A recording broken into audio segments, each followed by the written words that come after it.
What is up, everybody? And welcome to an episode of Learn with Jason. We're going to see if we can get booped on the brain today. And what we're trying to do is we're going to build a Netlify Build plugin. So I've built one of these, but what I want to do today is a little more kind of exploratory, right? Because I don't know a whole lot about them. They're still pretty new to me. But before we do that, let's just chat. What's up, y'all? How you doing? Um, we're really excited to see everybody in here. Yeah, Milan, Tony, Ben, what up, y'all? It's good to see you. Yeah, I'm really excited. Jesse, thank you for showing up. Excited to have you on live for the first time. So yeah, let's.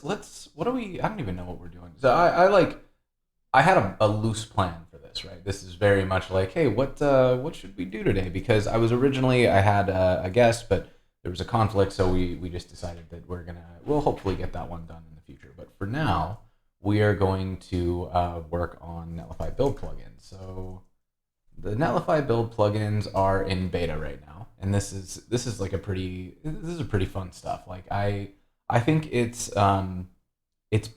pretty exciting, like what this unlocks. So let's talk about it for a minute. And we probably start this with the full disclosure. I work for Netlify, so I'm a little biased here. Obviously, I think these are very cool, and I would like for everyone to use them. And I have a vested interest in the success of this project, obviously, because that's where I get my paycheck from. But that is not the only reason that I think these are cool, and I think I should stress that. So what I think is really cool about these plugins is that they're basically like they give us the ability to modify builds kind of on the fly, and so there's some really cool things that we can do with them, like we can hook into different like stages of the life cycle, right? So these are a few plugins that we have now. Like this is one that I built that when the build is running, before we start the build, it'll go and get the cache out of storage, and then it'll put that back into the build directory so that Gatsby has a cache to build from, which is how you get much faster builds, right? And then after the build is completed, it takes the updated cache and puts that back into storage so that you've got it available for your next build. This one here for Cypress will like run all of the Cypress tests and fail your deployment if the newly built site doesn't pass. That one's pretty cool. We've actually got, I haven't put it on the site yet, but Dr. Gleb Bamutov is going to join the show, and we're going to talk about using Cypress. And I believe we're going to use this plugin for it. That's going to be really fun. That's happening in May. There's just some really cool stuff here too. Like this one, subfont. If you've got a headline and you put it in a cool font and you're only using like 8 characters, why would you serve the full Latin and Cyrillic subsets of that font? Just like get down to the 5 characters you're using and ship it, right?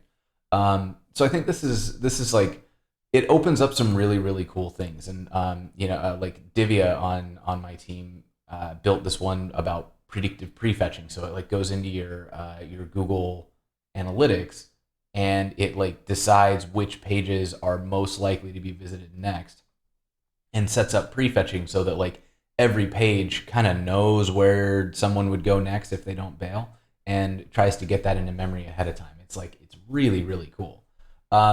So yeah, like it's pretty interesting stuff. What's up, Chris? Good to see you. Webpack is not the default for Netlify. The default for Netlify is nothing. And I think that's one of the things that I think is so cool. So maybe what we can start with is let's actually just build a little site and deploy it, and then we can play with that. So I'm going to make dir, and we'll say Netlify Build Plugins Playtime. And then we're going to jump into that, and let's open it. Hey, what's up, Tomas? Good to see you. Pilo, Ali, what up? Oh man, Nikki, everybody's here. It's great to see y'all. Okay, so I'm going to open up this terminal, and let's just get in it, and then zero time wasted. Zero time wasted with getting to the corgis. Okay, so I have a question. I saw this on another stream. It was on Sushi Day, and I really liked the whiteboard cameo joke. What did I happen? That's a good question. Why Blitz responded twice? I don't actually know. I don't think it shouldn't be run twice. I don't know. Who knows?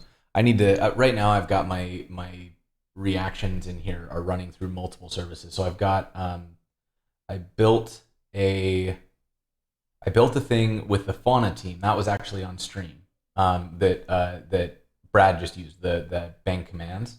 That's actually done through FaunaDB. We listen to the we listen to the chat, and then if you do like command whatever, if you're a mod, you can create new commands, and then anybody can use them. It has definitely been 0 days since our boop related incidents, our last boop related incident. So now we've got like some extra commands there. Then we've got Blitz Jackson the robot, which was kind of like I hacked it together. It was my own thing to see what would happen, and that's how some of the sound effects run. That is how the Corgi Stampede runs, for example. Then we have Streamblitz, which Streamblitz is a little more polished. JSON. That's Streamblitz. So Streamblitz is actually really fun. It is a full-on website that actually does work, and you use serverless functions to like do this. I'm just gonna log in. So this is using OneGraph. OneGraph is awesome. If you are not familiar with OneGraph, my pop-up.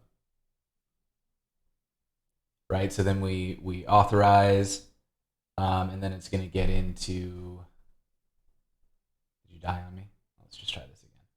I think because that pop-up was blocked. There we go. So it pulls in all my sites from Netlify, and then it looks for like which sites we've got, and then I can choose a site to have serverless functions in it. And so like I know I've got Learn with JSON, so I can click on this one, and then it gives me an overlay, and then I am able to use all of these effects, right? And like you can test them. I should actually change this over so that we can hear in the chat. Let's make it the HD60S. Good. Does that work now? There it is. So this is all powered by serverless functions. And if we look at the learnwithjson.dev site, nope, not that one, the GitHub. In the site, we've got functions, and these functions are effect handlers. So Streamblitz gives you an effect handler, and you just pass out the stuff that you need. So the name of the command is adult. The audio is this file, which I put on Cloudinary. The image is here. Yeah, exactly, right? And so this ends up being like a really easy way. So also what this means is if y'all want to add sound effects to Learn with JSON, you can pull request one of these in. So go to learnwithjson.dev, go to functions, and just duplicate one of these files, and you can do anything. Now be aware, I'm going to be super upset if you do something offensive or gross. So please don't do that. And also be aware that these get cross-posted to YouTube, so we can't do like copyright claim stuff. So you can't use popular music. We have to make sure that everything that we use is fair use or custom created. Holy buckets! Did that just work? But yeah, if you wanna play, you can definitely troll really hard. These functions are deployed to Netlify functions. So the Learn with JSON site is hosted on Netlify. And if we look in the Netlify TOML, what it's doing is it's sending up functions here. So those get deployed to Netlify functions. The site is here. It's a Gatsby site. And so this is kind of how all the stuff works, right? But that gives us a whole bunch of cool, like we can do a lot with this. But anyways, yeah, so this is not the topic of today, but it is like a fun thing to play with. And eventually my goal is to move everything over to Streamblitz so that I can turn off the other things, which, and We do need a behold my bucket command. There's a clip for that. Somebody made it, and it was awesome. Let's see. Langsdorff, I think it's clips.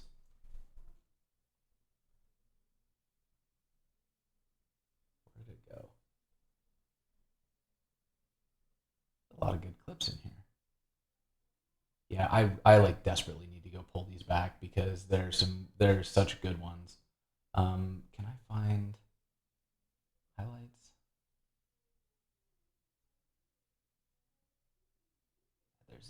There's a bunch of stuff in here. I don't know where all of it is. Did you already find it? Good. Thank you. I'm glad that command. That was a good. I think that was Derek's idea. That was a good command idea. Aha! Behold my bucket. We should make that a command. That's a good one. Okay, so if anybody wants to PR that in, that would make a wonderful, an absolutely wonderful thing. Cloudinary makes it really easy. If you want to do that, you can upload it to a Cloudinary bucket.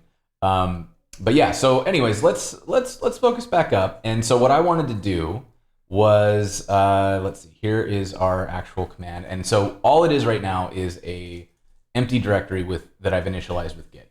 So I'm going to also, what else do I want to do? I'm going to, you know what? I'm not going to add anything. No npm or anything. I'm just going to create an HTML so file. we would need to add code. And then I'm going to netlify init. And this is going to let us create a new site. Oh, I need to deploy to GitHub first. So let's, all right, let's make this smaller. And then we'll just set up a little old thing, and I'm gonna say like playing with Netlify Build Plugins, and then I will copy that, and let's do something like this. And then down here, I'm gonna say we can do fun things. Should we focus up? Should we write some code? Wow, did we stack? Oh, we did stack because it's see, this is the problem. That what the focus up runs through Streamlabs, and then potato salad runs through Streamblitz, and it's full-blown chaos, right? That's why I need to consolidate, because they collide, they fight with each other, and I get like double responses in chat sometimes because I'm like in the process of migrating. I'll get there. This is the challenge that I have with this, is that like all of the stuff that I do to make the stream silly is not like, that is definitely not what I'm supposed to be doing. So it's all kind of like, oh, I've got some fun time on on the side today. I got to take the corgi out of that poop. It's killing me. Nikki, did your sub expire? Oh, that's too bad. All right, so we can do fun things with our site using Netlify Build Plugins. Okay, so this is a really basic site, and if we just look at it, I'm going to use serve with npx so that we don't have to do any. I don't want any like npm modules, no dependencies. I just want this to be an index.html. So then I can copy this, and let's head out here. Okay, so here's our basic site, right? This is just a plain old site, and so I can in here. I'm going to git add all, and then we'll say git commit m our simple HTML only website. Okay, so then let's git create. We'll make a repo for it, and this is now live on GitHub. So let me push. We'll set our upstream to origin master. Rootboy Slim, can you rephrase the question? What information do you need?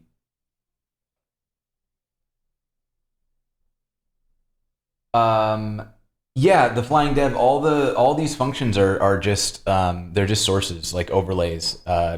So I basically have a browser source, and I have like 3 of them added right now. I've got one from Streamlabs, one from so Streamlabs handles like the subscriptions and raids and hosting and stuff like that. I'd like to move that over to Streamblitz. I have a bunch of fun ideas for stuff I want to do. Yeah. So, well, the overlays are they're just browsers. And so when a thing, I'm definitely not have you ever watched InstaFluff? But so the browser overlays are just like when an event gets fired, it will trigger something with JavaScript. So it's just listening for an event on new event, do a thing.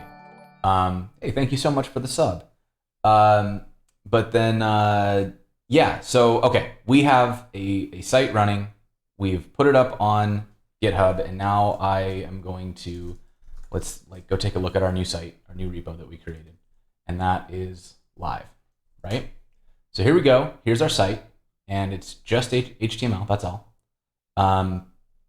And so then we are able to Netlify init. And let's see, I'm going to create and configure a new site. I'm going to put it on my own team. We'll call this Netlify Build Plugin Playtime. There is no build command, so I can just hit enter. The deploy directory I want is the current one, so I can hit enter. And now we are able to Netlify open. And that's going to open up the build repo. And we can see that it is basically just deploying, right? So it takes just a few seconds.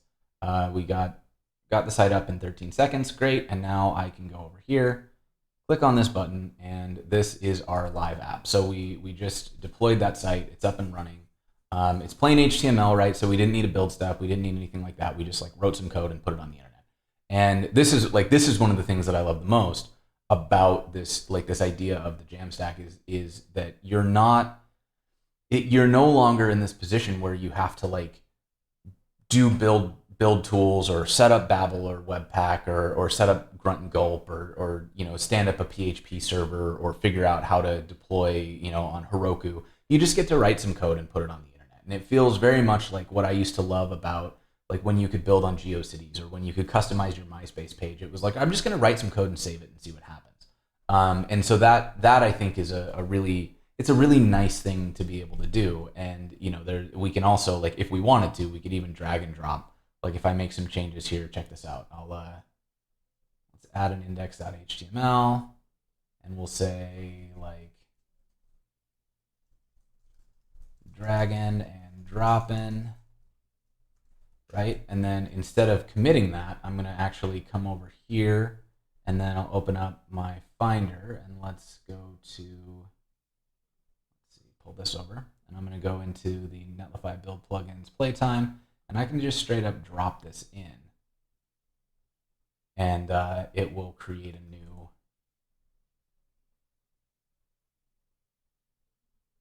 Did that not do what I wanted? Where are you at? Yeah, here it is. So this was drag and dropped, right? So this was uploaded instead of deployed, and it just says, it just happens, it just goes. And if I go and reload, we can see the dragging and dropping. So I think that is a really nice thing to have, where if you just want to put something on the internet really fast, you just drag and drop it, it goes live. That's pretty dope. So let's see. But yeah, let's talk about. I see some questions. So things calm down. Yeah, this chat. I mean, and solo streams are so much more chaotic because there's time to just joke around. But yeah, it definitely does. We start to get focused up. I got to work it out on my system. I'm excited. I wanted to hang out with everybody. And then let's see. What's the best resource to learn about Netlify and Netlify functions? I mean, I to toot my own horn a little bit, I think I've got a bunch of resources on doing that sort of stuff. I think that there's some good introductions on Netlify functions. I don't even know where you would the docs are really good. Our docs team is stellar, and so I would highly recommend kind of taking that, check that out. Yeah, what else happens? Hey, what's up, Rafa? Good to see you. Rafa is he is the design genius behind a lot of the all the what makes Netlify beautiful. I've been getting some sneak peeks at some upcoming changes to the UI too that are like beautiful. Okay, so yeah, so we're not going to get too deep into Netlify functions today, but there's some good docs here. A lot of fun stuff you can do with them. So let's instead talk about what we can do with Netlify Build plugin. So what I'm going to do is I'm going to show you, like, if I run Netlify Build, it's going to run locally. And it kind of just doesn't do anything, right? Because we don't have a build command. There's nothing happening. Let me make this a little bit bigger so we can see what's going on. But whoa, that was I don't know, I've never seen that happen before. Okay, so when you run Netlify Build, it runs our build bot. It shows that it's running in the CLI. It runs from the current directory. It doesn't find a config file because we didn't set one. We don't have any environment variables or anything set. And then it tries to do this loading plugins thing, that's pretty cool. So I want to see how we can play with these plugins and do some fun stuff. So let's go take a look at the build plugins, and I want to look at the docs. So here's start using plugins, and I want to create my own. So let's go take a look. Because it's in beta, we're keeping the docs on the build repo. So this is Netlify's build bot. It's open source. You can go look at it. It's all really fun. It's very, very like powerful, and some of it gets a little heady, but it's cool stuff. So what we can do with build plugins is we have access to all of these functions. So each of these is just a function that we can export and do some stuff. So what I want to do, oh yeah, Nikki, the Rafa, I think you were here when we were doing the swag store, and we were showing all of the the Figma files and all of the design that happens to showcase the design inside of Figma, and it's so good. You'll have to find that episode. It's on YouTube. Or yeah, here, swag store, e-commerce. Where the hell did I?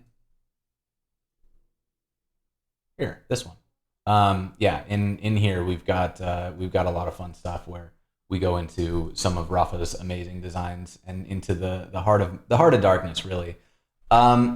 So I've got a build plugins repo here, and I want to get something to happen. So I'm going to set up an index.js, right? And so we need two things: a manifest.yml and an index.js. So let's create those. I'm going to put them in this same repo because I want to develop locally. So let me set a new folder up. We'll call it Netlify plugin playtime, because I think this one is, oh boy, I better spell things right. Netlify plugin playtime. Okay.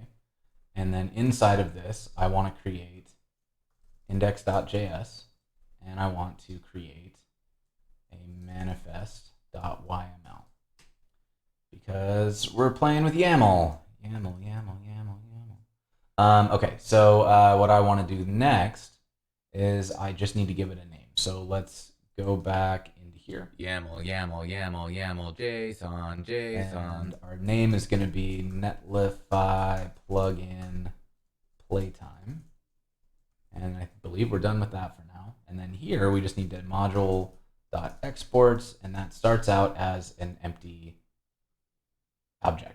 That's really all that's actually required. So if I save this, then I can come out to here, and I'm going to create a netlify.toml. And this is how we can tell the build bot to do different stuff, right? So what I want to do is just add a plugin. So I'm going to add a plugins array, and I'm so sorry because you have to write toml, and it's terrible. Oh, and that reminds me, I did this wrong because this is YAML, not toml. So I can just make it easy. This is so much nicer. I wish that everything was YAML. But toml is sort of it's sort of like YAML but harder. So we can do Netlify plugin playtime. All right, and now I'm going to run that build again. So let's just run build. And I think it's just going to show me, yeah. So it, Netlify plugins. Oh, I know what I did wrong. I needed to make it local. So if I just put in the name like this, it tries to go and find a package called Netlify Plugin Playtime. But we haven't published that, so we want to do it locally. So we can just reference a local folder. So let's try that again. I saved it, right? Yep. And there we go. Okay, so it loaded some plugins, but the plugins didn't register anything, so nothing happened. So let's add a lifecycle method. And the one that I saw first was in the docs. So on pre-build, let's add it.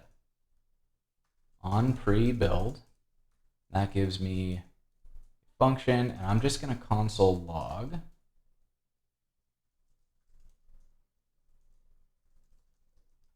We're about to build. How about that? And then let's see if it does what I expect.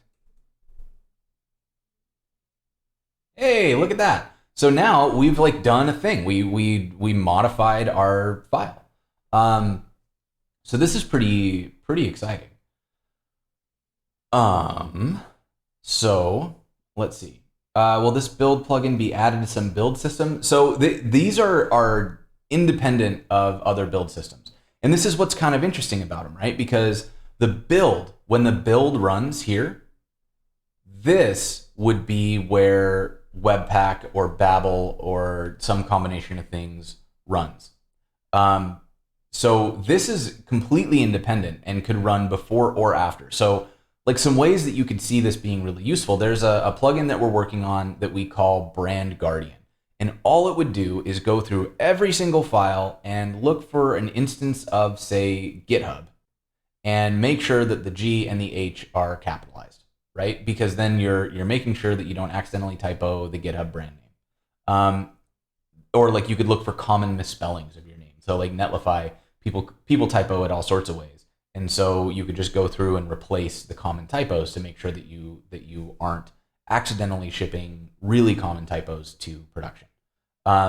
You can also do things like inject scripts after the fact. Like we have that built into the Netlify platform, so it's not like the most useful thing, but it does give us the opportunity to do like quite a bit, right? So we can do all sorts of things. So something that I thought would be fun is let's like play with this HTML file a little bit. And there are a lot of ways that we can do that. And I'm going to pull up a cheat sheet to the side because I'm going to try to do some stuff that that I only like sort of remember how to do. So let's take a look at how I actually do it. And I'm going to code it over here. So let's figure out, I want to modify our HTML. So let's do like an on post build instead. So I want to run this after the build. And what we would be doing is we would be trying to figure out like, all right, what's going to happen when we create, like after we've built this file. And what I want is to have the ability to like just make some switches. I want to switch some stuff up. So I'm going to say, like, let's say we've got our index.html here, and we're going to say we want to change any instance of the word fun to corgis, right? Or yeah, let's change plugins because there's more instances of that. So let's change every instance of plugins to the word corgis, and we're going to do that on post build. So what I want to do is I want to find all of my scripts, and the way I can do that is I'm going to go into Netlify, or I'm already in it. So we're in the Netlify Build Plugins Playtime, so I want to move into Netlify Plugin Playtime. All right, and then I'm going to npm init yes. Yeah, it's a way to customize your build is effectively where this is at. So like anything that you would want to do, and like there are a lot of reasons why you wouldn't use these two. So like if you're doing something that is ultra, say, Gatsby specific, it would kind of make sense to just do it in your Gatsby build, right? Because otherwise why not do that? But so if you were to say, want to, if you like, let's say you work at a company and you're shipping like a site that is built with React, a site that's built with Nuxt, a site that's built with Eleventy, and you wanted to do some kind of post-processing on all of them, like a brand guardian thing, or you wanted to do the predictive prefetching, rather than having to build a Nuxt-specific, a React-specific, and an Eleventy-specific implementation, you could do a Netlify build plugin that would run all of that post-build on the generated HTML. Because the thing that's cool about Jamstack websites is that after they're built, they're all just HTML, which means that we can do the same transformations on all of them. And we don't have to care about like what framework generated it, because the framework doesn't matter as much once you get to the static assets. So that's not true all of the time. If you aren't like for example, if you were not generating the full HTML and you had a bunch of async stuff, this doesn't help you very much. But it does help if your content is generated statically. Then you have the ability to go in and do these types of replacements. And we'll I'm sure like as people start to play with these, we're going to find out all sorts of things that are exciting and all sorts of things that we haven't really thought about that are going to be challenging. But we'll only know when people start using them. So let's play around and see what we can find. So what I want to do is I want to find all of my HTML files. All right. Once we find all the HTML files, I want to run a word replacement in each file. And then after I've run that word replacement, I think that's it, right? We're just done. Celebrate. So to find all the HTML files, I'm going to use glob. And so I initialize this with npm.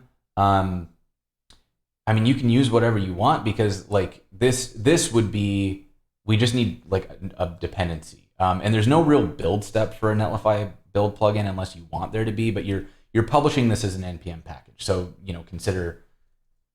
consider the implications there, right? You're probably going to want to, if you're writing it in TypeScript, you're going to have to like build it and then publish the built files the way that you would with any other npm package.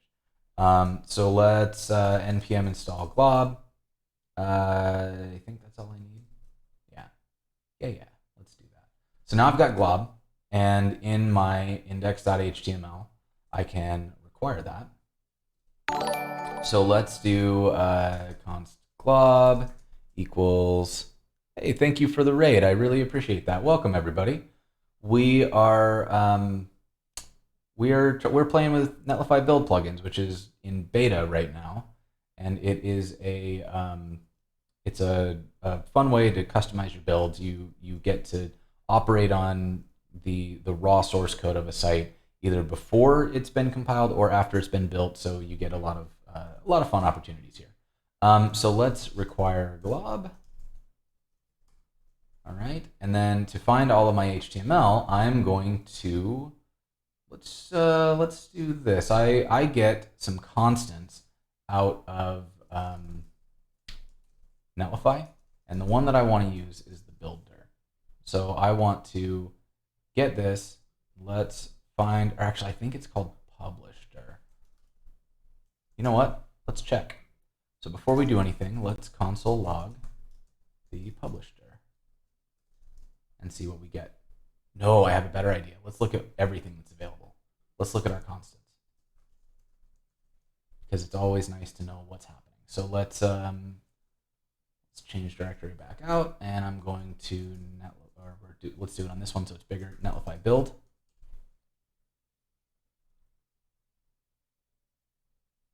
Okay, so we get a config path to where the netlify.toml is.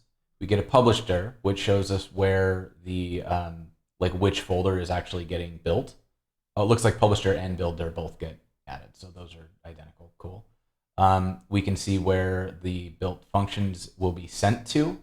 So this is like after the functions are deployed, they'll be available at .netlify/functions. We have a cache directory, whether or not we're building locally, and a site ID, right? So then we can use that publisher and I can say, let's get all of our files, and we'll say that our files are glob.sync, and we'll get everything in the publish door. That is an HTML file. Okay, so then let's log that.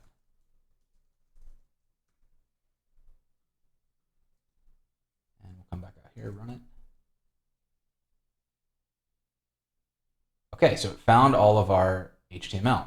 Awesome, that's great, perfect. We're now we're kind of in business. We've got some opportunities to like do stuff here. And this is where my cheat sheet comes into place, because I'm going to do AST transformations.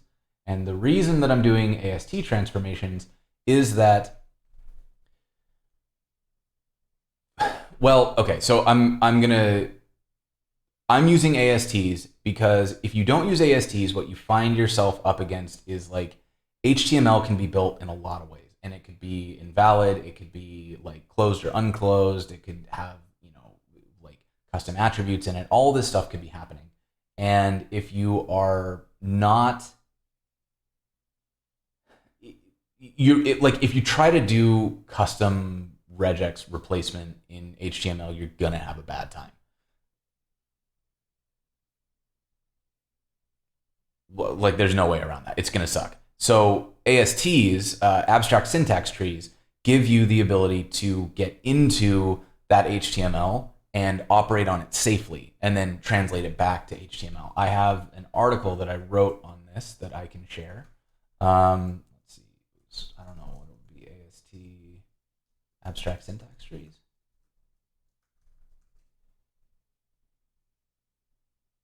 Yeah, this article kind of dives into how all of that works. Thank you very much for the sub, Bobby Tables. It's good to see you. Thanks for coming out. And so anyway, so I'm going to do AST transformation here. And because I only kind of know how it works, rather than attempting to do it all from memory, I'm going to look at some code that I wrote before that has AST transformation in it. So in here, I've got my, hey, thank you for the host, also appreciated. So from here, we've got our package.json, our package lock, and we are going to install a couple things. I'm going to use Unified, which is a library that kind of gives you like AST transformation that is somewhat uniform across different like Markdown and HTML and things like that. So we, if you learn this, you'll have a little more breadth, I guess, or it applies in more situations. And so I like it for that reason. So I'm going to use Unified.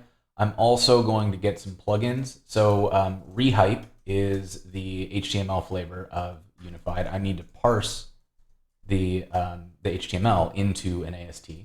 And then I also need to be able to visit AST nodes, which is a very like computer sciencey way. It's because they use the visitor pattern.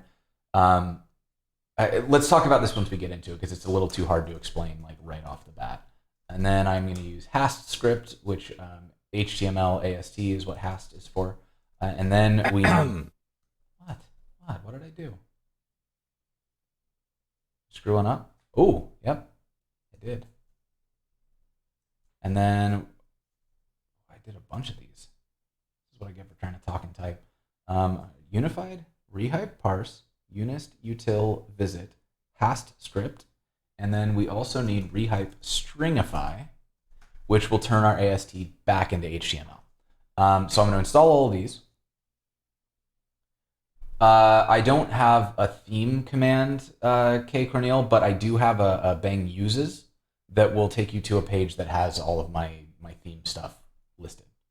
All right, so now that we've got this, I want to write a helper function that will modify, let's call it modify HTML. And inside of this, I'm going to be able to, let's go into the file system, because we're going to need to get those HTML files. So we'll get FS. Then I need unified. So let's require unified. And let's kind of just start by, I'm also going to need a couple things. So I need to be able to parse. So we're going to require rehype parse. I need to be able to visit. So let's require unist util visit. And I think we can probably start there. Like what I want to do is figure out how to show, like, let's go progressively. Hey, good to see you. Thanks for dropping by.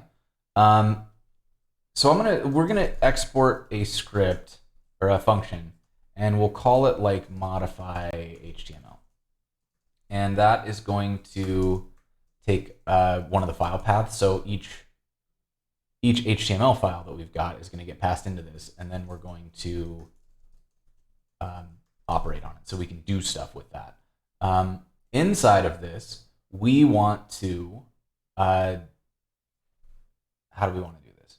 So we're going to let's start by getting our markup. So we're going to get our markup.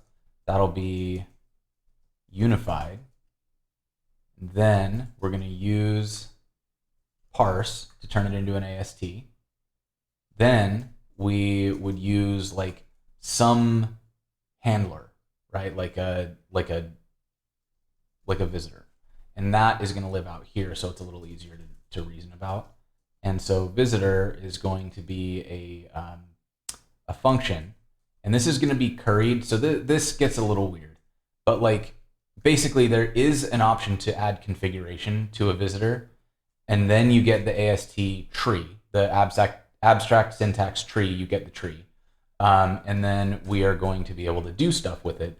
But what we can do to start is we can actually just log it out. So let's just log out why do I keep saying tress? That's not even a word that I use.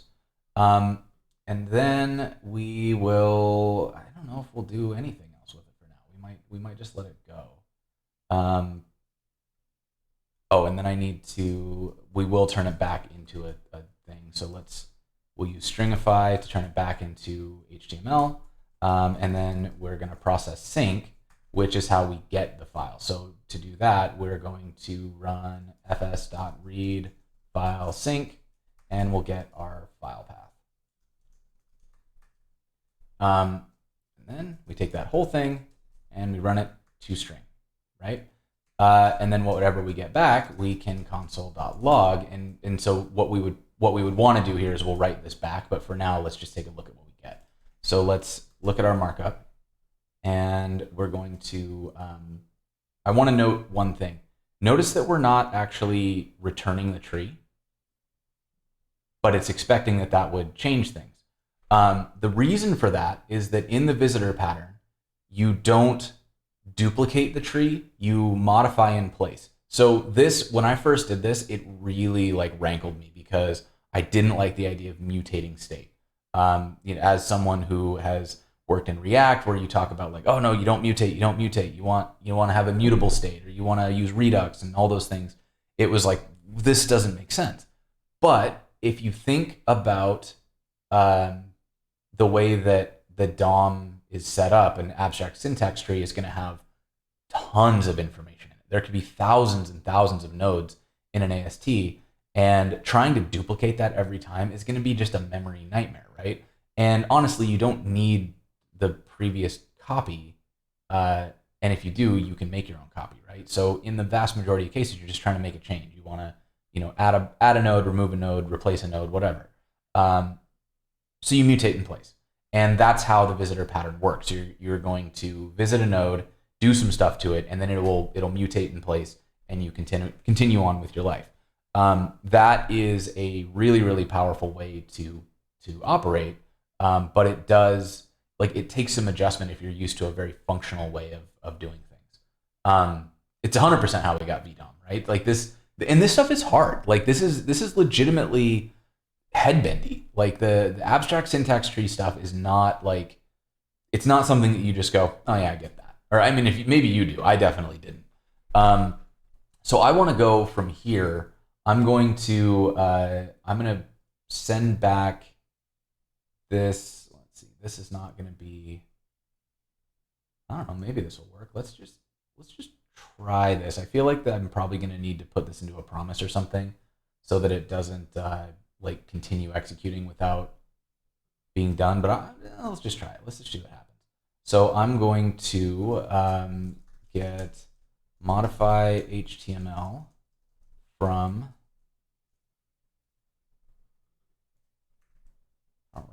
I don't write a lot of Node. I always forget to do this. So modify HTML, and then the way that we will actually handle that is when we're going to map, we'll just map our files. So files dot map, and then we'll be able to, I think, just modify HTML. I don't know, let's try it. Let's see what happens.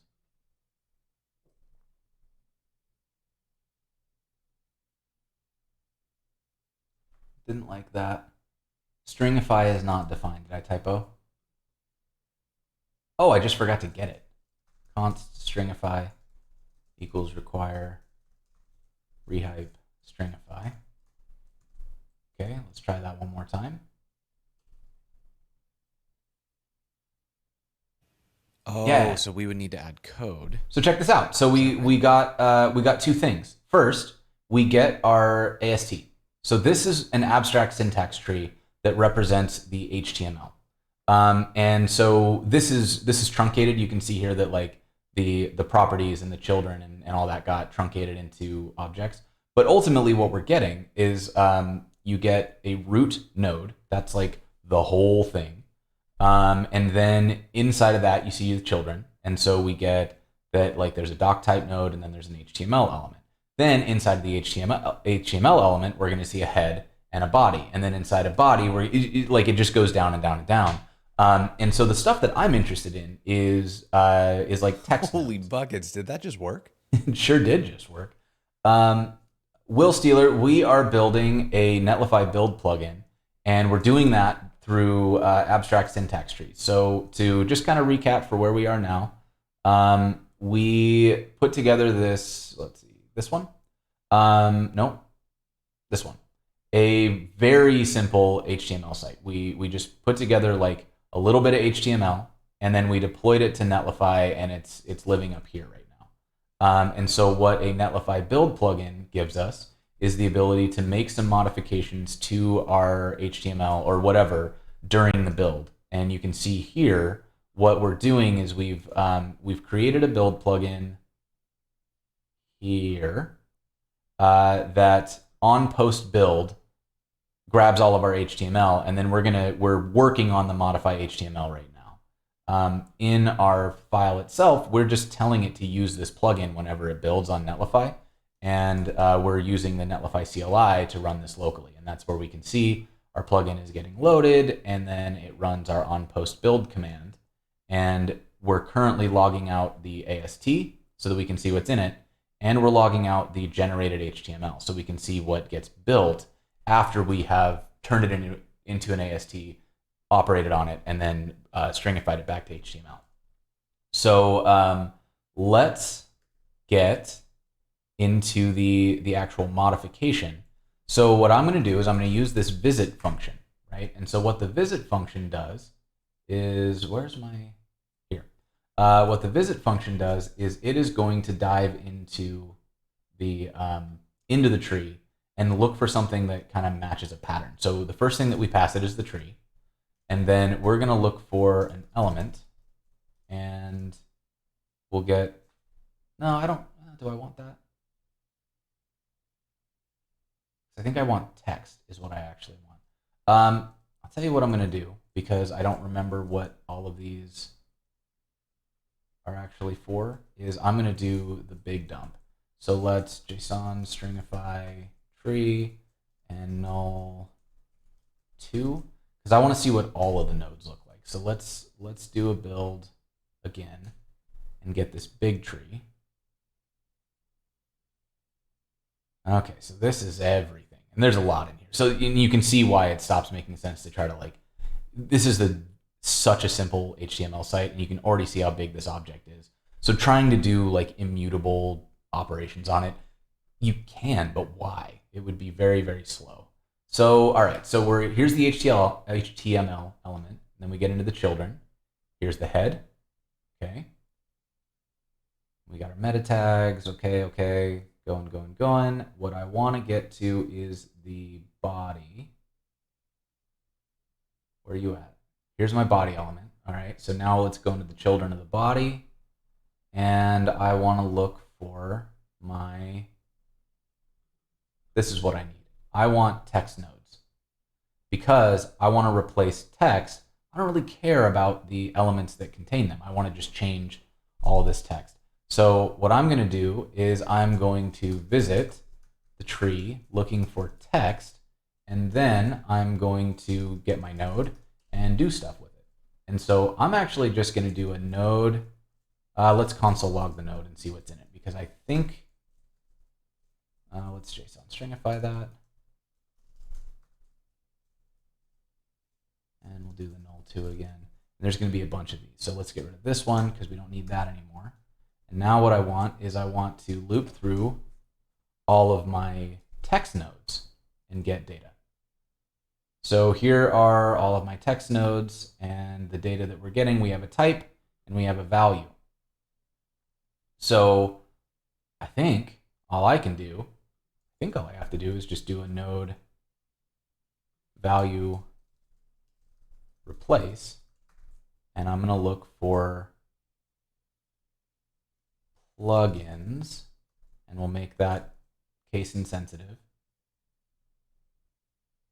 I might have to, I can't remember how regex works.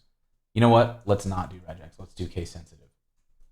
So we'll do plugins, and then we'll replace that with corgis.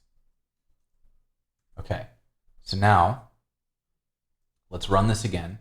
And remember, we're getting the build output here. So what we should see is that all of these should change to corgis if I did it right.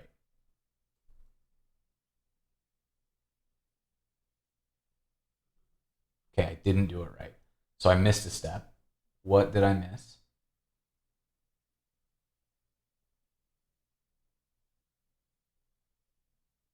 Great question.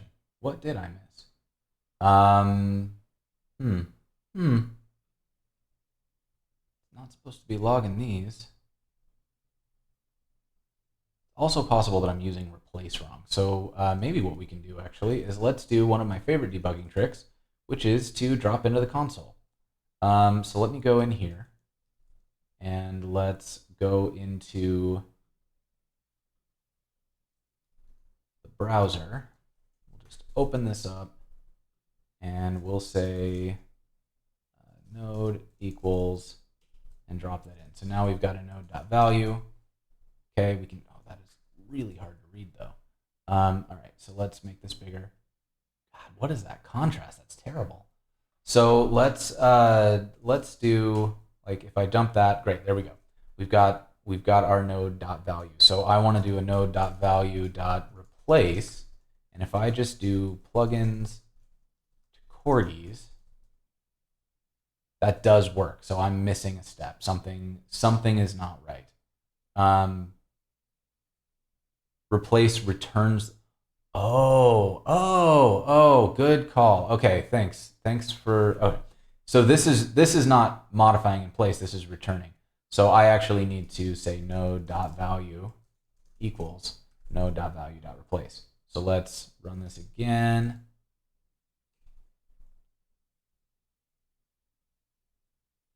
Look at that.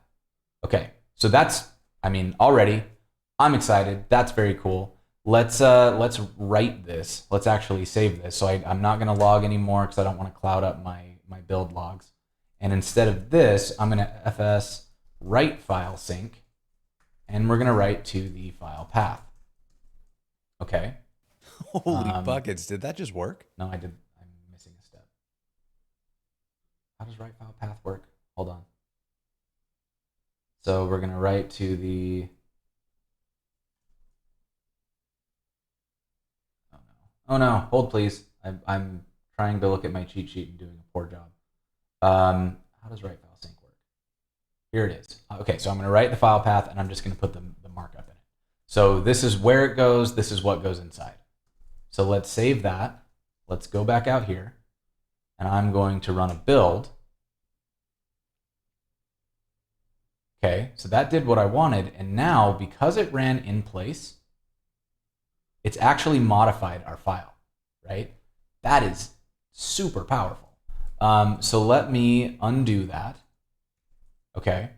And so now you can kind of see, like, this is the benefit of having a source and a whatever plugin. So well, actually, you know what? We don't need to do that. We can just deploy this. So check this out.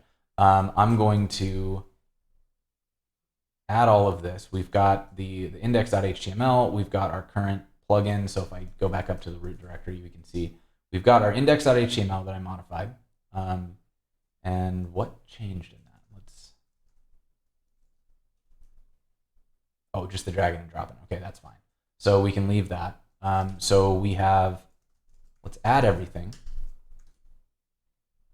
Nope, screwed that up. Let's get reset. Okay, so now we're back. And then I'm going to edit my gitignore to include node modules.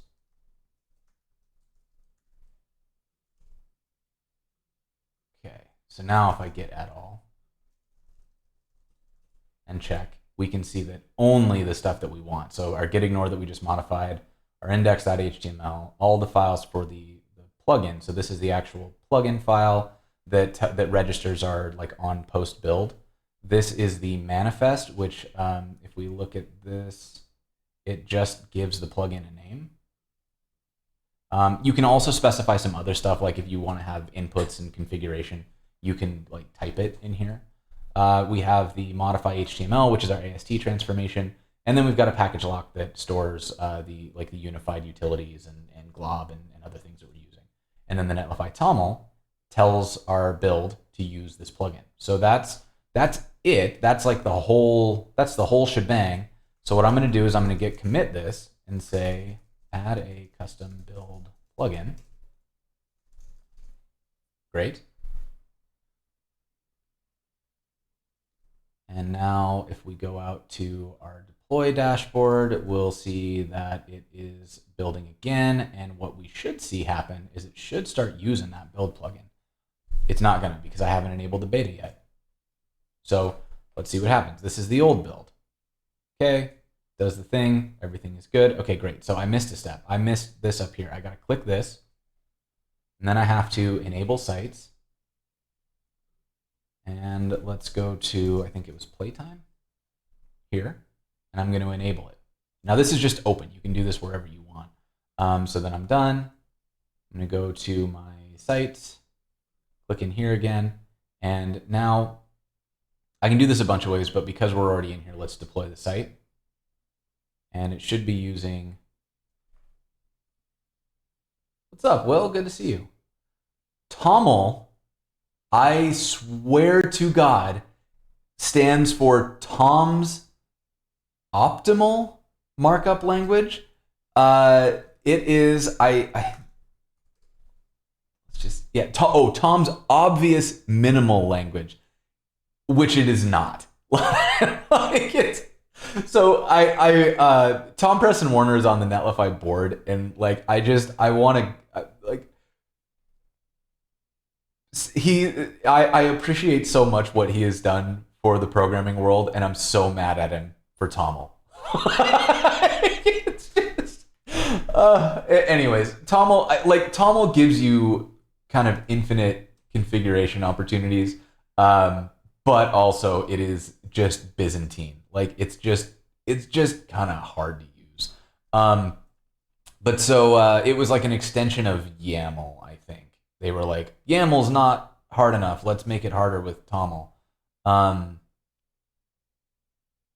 Yeah, it's lots of, this always just makes me so mad. Like there's nothing obvious about what's going on in Toml. Look at this. Yes, that's clearly an array. And if I want to add another thing, I have to do it like this. This is how you put two elements in an array in Toml. That makes sense. No, it doesn't. Okay, so let's go back this way. Nope, no. Oh God, how far am I going here? Here. Yes? Yes. All right, so here's where I am now. Did I actually save this? What did I do? I made a mess all over this. All right, everything's saved. Everything's deployed. I got distracted. Here we are over here, and we can see now that it did run our build. It ran our build plugin. So let's go look at our site. Oh snap, y'all! We were able to build a build plugin. So this build plugin now takes the HTML, the generated HTML, and it will run against that site. So this is super cool. So now let's take it a step further. Let's rename this actually. Because I'm going to publish it, and I want to make sure that it's very obvious that this is silly. Yes, I want to update. I want to update imports.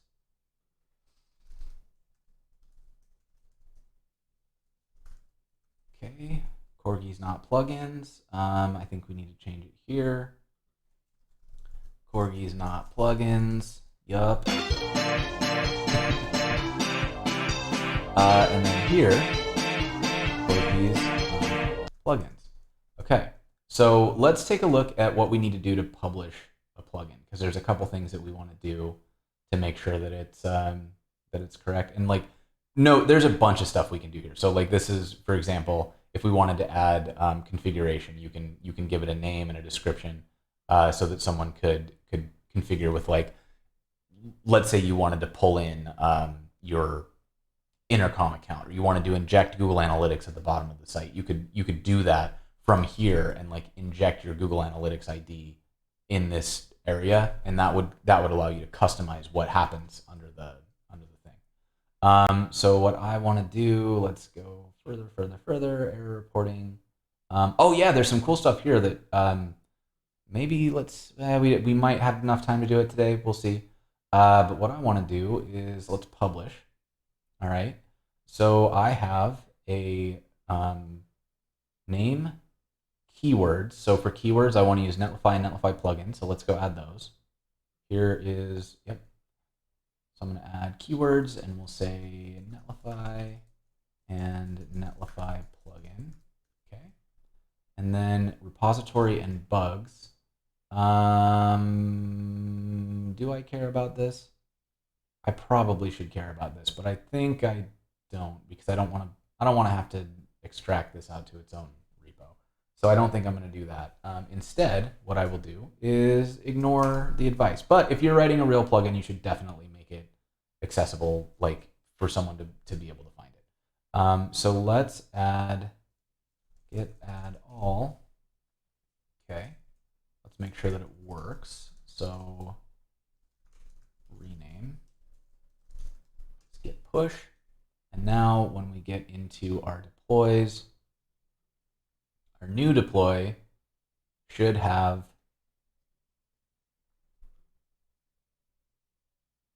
we'll just make sure that this plugin actually fires up the way that I want it to.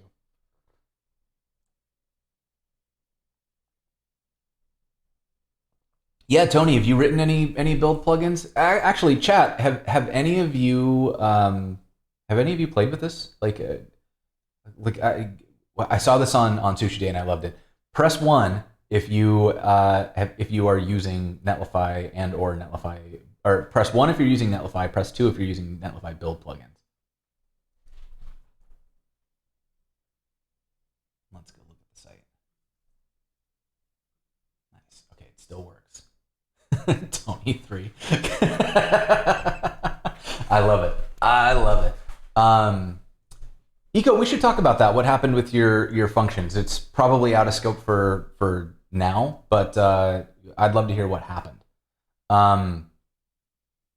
Ooh, a Lightspeed plugin. That's a cool idea. Who else is actually? What are your ideas for build plugins? Like, what would you love to see? Like, now that you're kind of, we barely scratched the surface of what's possible here, but like, what would you like to see done?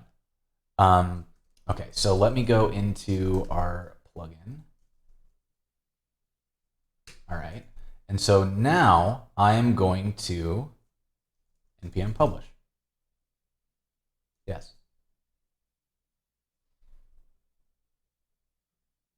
All right. So I just published this at 1.0.0. All right, and the reason that I did that is twofold. First, I want to be able to use it here without without having to install it, and I want to show how that works. So if I run a Netlify build now, it's actually going to install the Netlify plugin, Corgis Not Plugins, and then it's going to run from what was. Here we go. Come on. Oh, I just scrolled up. That's. Oh boy. Okay, so now we've got our plugin. It's actually being loaded from npm, and that's really cool. So let's like build a new site now. So I'm going to run like Gatsby new. Let's do Gatsby new Netlify plugin Corgis demo, and we'll just use the default. Ugh. Forgot that I don't have this installed globally. I uninstalled like all of my global stuff because I prefer npx, because then I don't have to update local, like globally installed stuff, because this npx will always pull the most recent.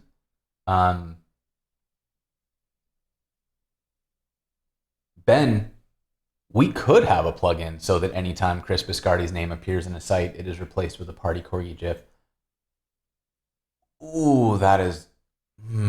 Should we do that? How much time? We can totally do that. Yes, let's do it. So I think what we can do here is, so this is going to get a little more complicated, because what we're going to need to do is like get a text node, and then we're going to have to like, how will that work? I don't know how to do this in ASTs, because we've got text nodes, but then text nodes can't contain HTML, so we'll have to like break them apart and then put a node in between. I guess that's fine. I don't know. We can try it and see what happens, I guess. Yeah, let's give it a shot and see what happens. So the first thing that I'm going to do is I want to run this Gatsby site and just show kind of how fast it can be. Let's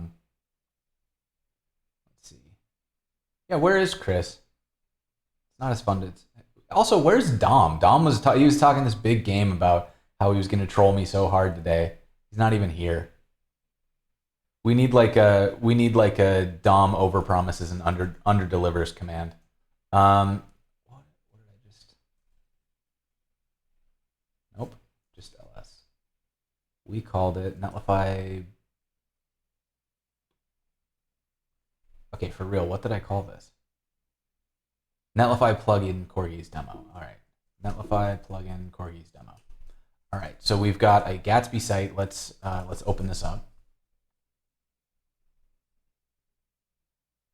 Yeah, that's what I'm thinking. Arshik is to do exactly that. Like we'll get the text node, and then we're gonna have to create like a text node, an image node, and then a text node with the copy after Chris's name, and then we'll just replace the other one.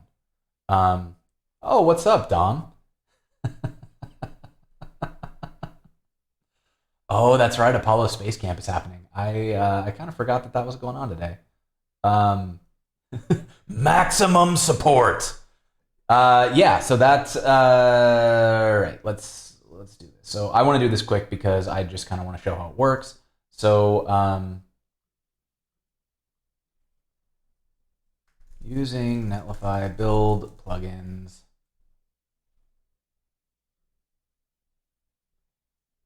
We can use Netlify Build Plugins to post, process any kind of site.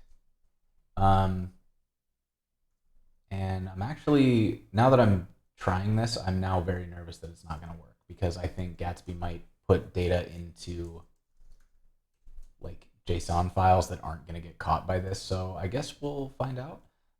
Let's try. So here is that. So I'm going to git add all, git commit new Gatsby site, and we're going to git create.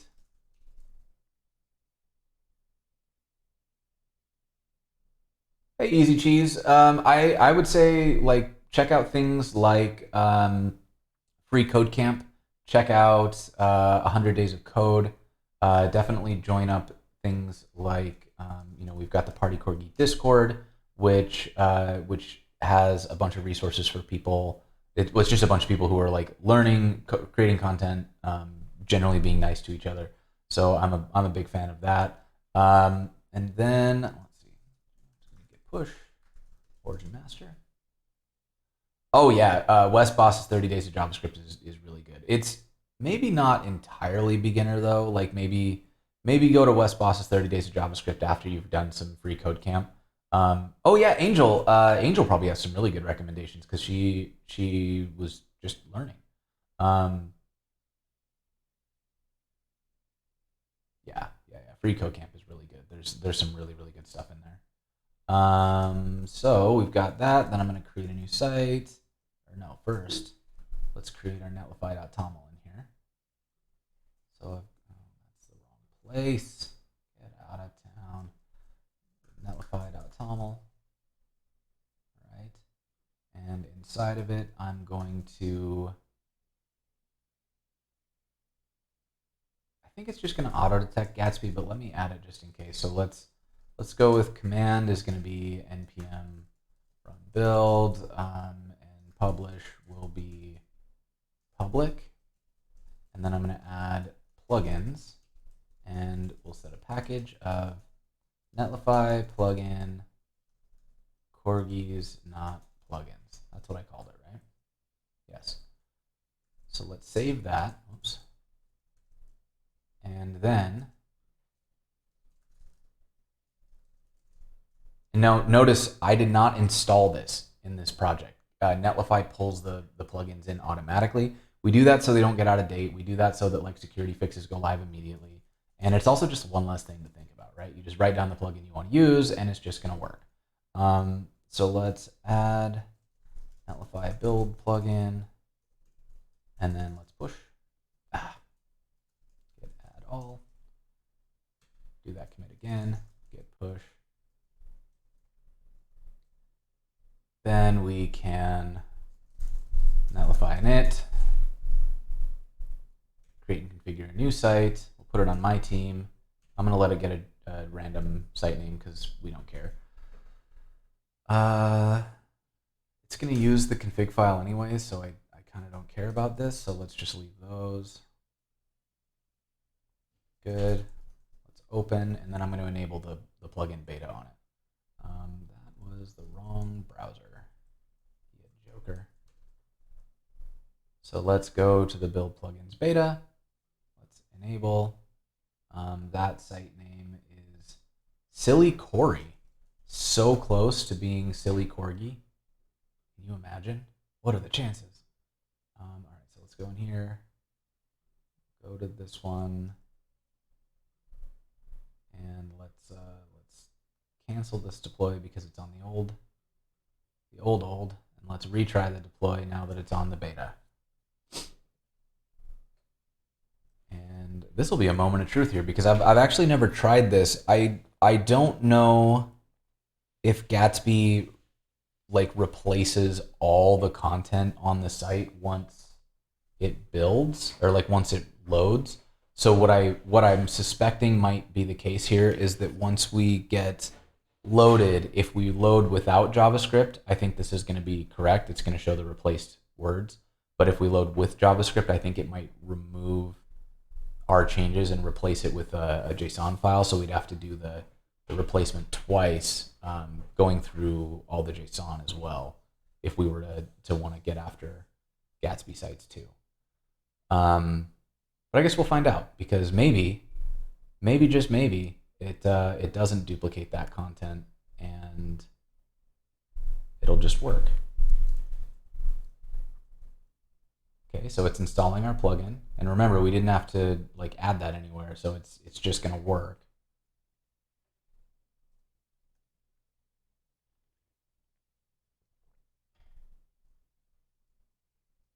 Here we go.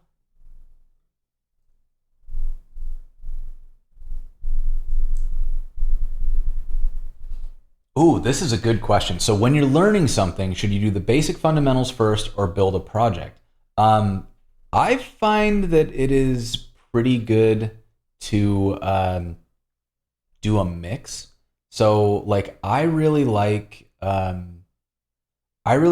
read about the fundamentals, and I know that I'm not going to get it. Like I'm reading because I want the vocabulary in my head, because I want to know that there's a concept that I don't understand yet but that exists. Like I want the I feel it's sort of like imagine if you were going to organize a room, right? If you what happened?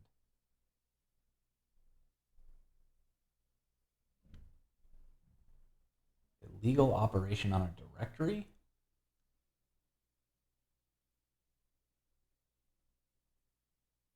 That doesn't make any sense. I should That's not fun. Okay. I wish it told me what directory it tried to do. Read sync. Is there like a .html directory or something? Okay, but so anyway, so let's talk a little bit about the learning path, right? So if you were going to organize a room, if you walk into the room and the thing that you do is that you pick up the first thing on the ground and you try to put it somewhere, you don't know what else is in the room, so you're not able to really think about how all the pieces fit together.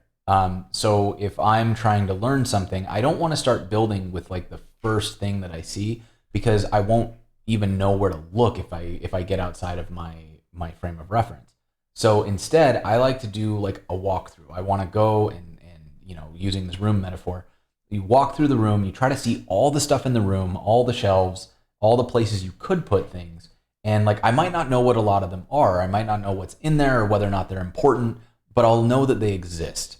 And so later when I start building things or I start organizing, I can say like, I read about a thing that was related to what I'm trying to do. I can go dig deeper into that now. So it kind of helps me build not a list of knowledge, but a list of questions that I know are possible to ask. Vintu, that's a great build plugin. You could absolutely do a build plugin that would be like a perf budget. You could just check the total size of the output directory and say like the site got 15% bigger with this build. What's going on? And you could set a limit that was like if we went over, if the index or like if any given page increases in size by more than X%, cancel the build. You can fail the build. So, all right, chat. I'm gonna put this up to you. We've got very little time left.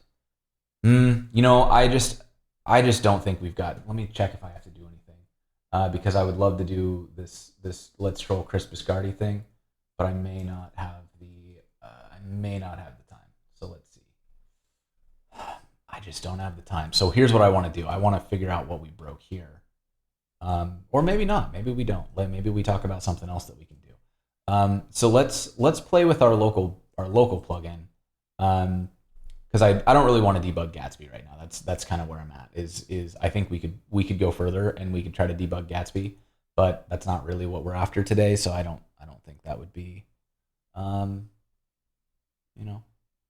it's just not the way I want to spend my time today. But instead, what we can do is let's do a thing where we can say, let's add another thing. I want to add another check. So I'm going to say, let's see, we need to do all that. Yep. Okay. So we did all this. That part works. We probably just need to do some kind of a check to make sure that whatever it is actually a file before we did it. So we could do like an exist check or something. But I think what I want to do is let's add another modification check. And what we can do with it is we'll say, like, let's do this. Let's say no cats allowed. And if you run, we're going to check for cats. I'm going to put this in a try catch block. Oh, I hope this works in like 5 minutes because I think it'll be really fun. So we're going to catch errors, and if we get an error, we will actually just throw a new error. Or we could, yeah, that's probably fine.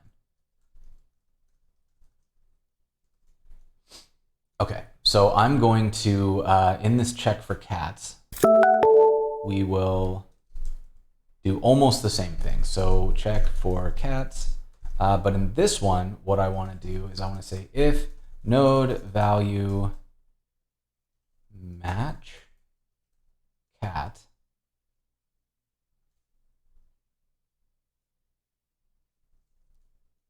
oh boy, here we go. I'm now in regex land, which virtually guarantees this is not going to be done in the next 10 minutes. I'm going to throw a new error and say cats detect, no, or we'll say no cats allowed. And then I'm also going to just log that. Okay, I think that works. So let's check for cats, no cats allowed, all good. Okay, so what I'm going to do, the reason I want to do this is I want the build plugin to actually fail if something goes wrong. So I'm going to also, we'll do a try files.map, no cats allowed, and we need to import that. And if we catch an error, we're gonna fail this plugin. So let's go back here, and no, here. Let's go errors. So what I want is I'm gonna get the utils out, and I get just a utils object that we can access for kind of whatever we want. And if we get an error, we're gonna build fail. What do we want to? Let's fail the whole build,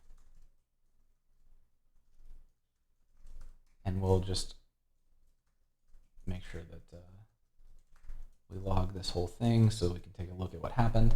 And now I'm going to go into this HTML.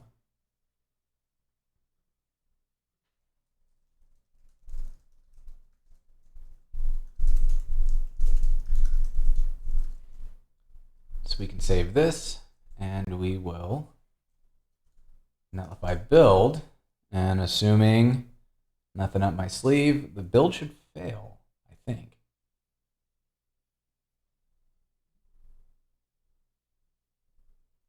Builds. Oh, I'm in the wrong thing. It's not it. Here. Build. What went wrong? Console error. Well, aside from that being obviously wrong, I also want to change this to be local again so that it does the thing that I want. I think it might have picked up the local one already, but just to be sure, let's be very explicit about that. We want error.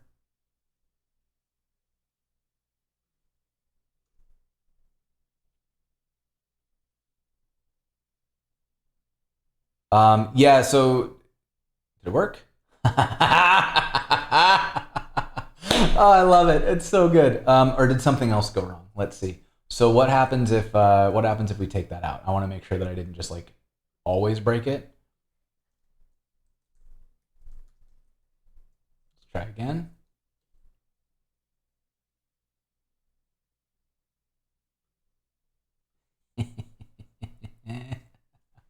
It's so good. That makes me so happy. Okay, so that's really fun. I'm glad that worked and that happened so fast. But so this is the kind of thing that you could say. Like basically, this could be a profanity detector. It could be like if you mention a feature that's not released, you could say like, hey, you're prematurely releasing something.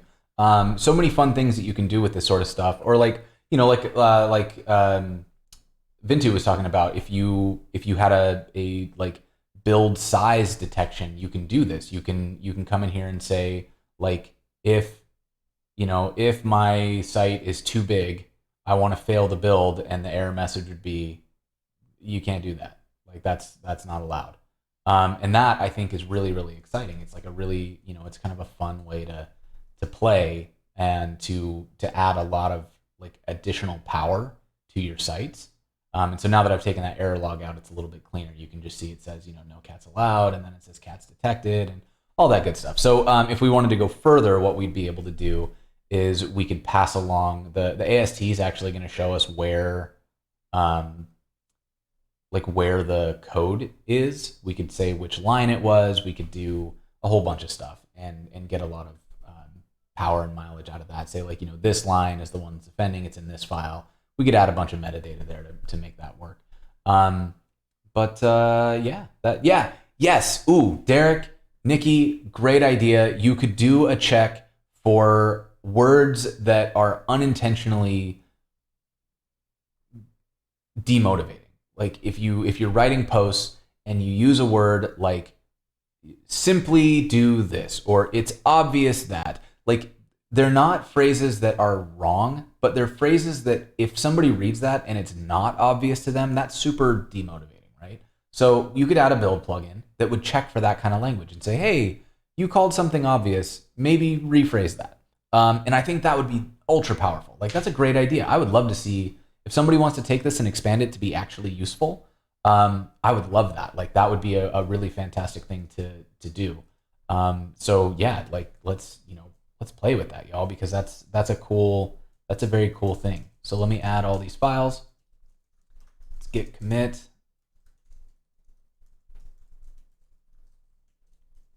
And we'll push. And then I'm going to go into, I'll go into the plugin too and just republish. So let's npm version minor, npm publish.